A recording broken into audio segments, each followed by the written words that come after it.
Hello friends, this is Cara-Renee Wolf with B.Reborn Art and Healing. Today I'm creating for Sean Petit's creative team, and I'm working on a 12 by 16 by 1.5 gallery depth wood panel. I found these at Joann's and absolutely fell in love and went and got some more. So I'm going to be using a variety of collage pack papers from SeanPetit.com. And I'm using 4 of her stencils: the lace stencil, the numbers jumble, the scribble stencil, and Mediterranean 1. I'm applying all these papers kind of in a random design here, spreading out the different elements so that they're not all clustered together. And I'm using my golden matte medium to adhere these. And then I did completely change the idea on this piece. I was originally going to do a bouquet of flowers, and I changed my mind and went with my gut intuition for this piece. So I hope that you enjoy the process. And again, this is a variety of papers from SeanPetit.com. This wood panel was just wonderful to work on. As you can see there, it's really, really smooth. And I do apologize. I missed turning my camera back on when I took some gesso and I used my palette knife and I just scraped over the entire surface there, and then I pressed it down with a paper towel, which gave a really unique design in that gesso as it was still wet. And there you saw me applying golden fluid acrylic in cadmium yellow. And then this is green gold also in the golden fluid acrylics.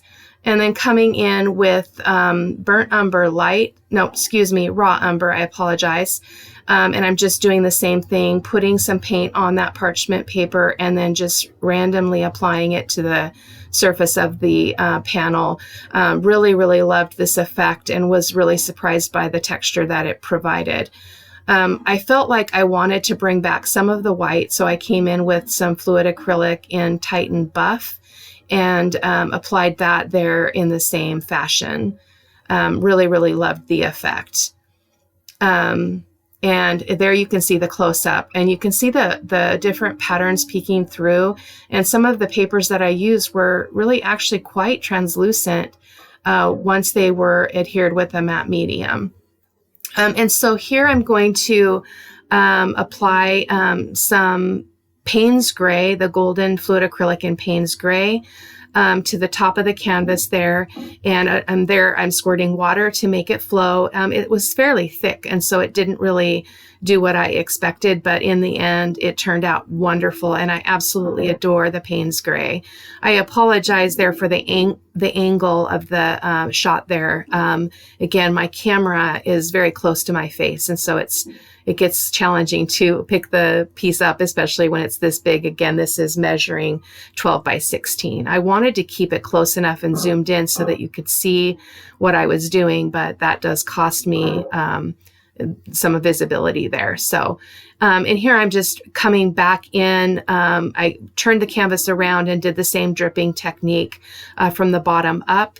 And then I did have to rub it in with my finger to just break up that pigment. Again, it's a very intense color, a fairly gray blue, and I just love. It's so deep and so rich. It's one of my favorite colors. So there I'm just showing you there a close-up. And again, here I turned off my camera to dry and forgot to put it back on. And so I just came in with just bits of the golden fluid acrylic in cad yellow medium and then dried it again, keeping in mind that I do dry between every layer, even though I don't show that. And this is the scribble stencil from Sean Petit. And I just am randomly applying it around the canvas. I did, for some reason, have some difficulty with it showing up, and I'm pretty certain that's just because of the texture that's underneath that's made up the texture on the base of the wood panel. So in the end, it was just enough to be kind of mysterious. And you can see it peeking through in the end, and it's really very subtle, but quite beautiful. I really love script. Script is one of my favorite elements to add to any piece of art that I do, whether that's in my journal or on a canvas. So here I'm just going around from here and there and all over the place, just kind of as it looks like different places need a little bit of that accent. And then I'm going to come in with the numbers jumble stencil there. And I'm probably saying that wrong. It gets me kind of tongue-tied. So I'm going to do the same thing here, applying it just here and there around the canvas. And I do apologize. This is very sped up. The video was long, and there was just too many critical pieces for me to cut out that I just ended up speeding it up a little bit more than I normally would, by about 2.5 times instead of 2 times. So hoping that you're able to track it enough to enjoy the process and to learn something. So you can always pause it and come back. So here I am coming in with her lace stencil, and again, just randomly applying that where I see fit. It's a very intuitive process. It just comes like as you're in the artistic flow. And I love how it looks on this background. As you can see, it looks, you can see the color through the stencil. And it's very variegated because we have the green and the blue, the yellow and the blue in the background there. And you'll be able to see more of that detail in the close-up pictures that will be at the end of the video. But I just love, this is one of my favorites. As you can tell, I use it on most of my projects. I've used it for jelly printing numerous times. I've used it in my art journaling class that I teach, and it's just really versatile, and I love the delicate look of it. So there I'm just finishing up with that lace stencil, and there I'm using Ranger Black Archival ink and the makeup, what do you call it? I'm sorry, it just left my brain. Makeup brushes. And then off camera, I selected some pieces of paper to build up my focal point in the center of the canvas. And here I'm just applying some of that archival ink to the edges to kind of make it look a little more distressed. In the end, that probably wasn't necessary because I did come in with a raw umber glaze as well, which also does provide that dark border. Additionally, the charcoal pencil that I use to shade and outline. So, and there I did distress the edges of that paper that has the quote on it, and that just went by super fast. So I apologize for that. I am giving each of those pieces a layer of the golden matte medium. I like my paper to be structurally sound. I don't like the lightweight nature of it. And so the layer of matte medium will help stabilize it. And I did take a picture of my design, how I wanted that focal point to be. And so there I was just showing you the placement that I'm going with here. And now I'm going to apply those background papers to create the focal point, again with the matte medium, golden matte medium. And you see me there on the left having to continue to touch my phone because it times out super fast. And due to securities for my job, I have to have it set like that. So that's why I'm tapping it. It times out very quickly. And I did bring in some lace. I've used lace on other projects, but not anything creating for Sean at this point. And it just felt like the right thing for this piece, I think, because of the message. The quote is, "Be the woman that you needed as a girl." And that really spoke to me at this part of my life. There's a lot of things going on, again, as I've mentioned, relationally, and then just in the ongoing healing journey, and kind of root issues and root healing areas of my life. So, and here I am applying each of those pieces with the matte medium and giving it a very generous coat on top as well. Want to make sure that that really sticks well. And here's the quote, "Be the woman you needed as a girl." such a profound thought. And we do have the power to do that. Through my healing journey, I have been able to do that, and it's quite wonderful.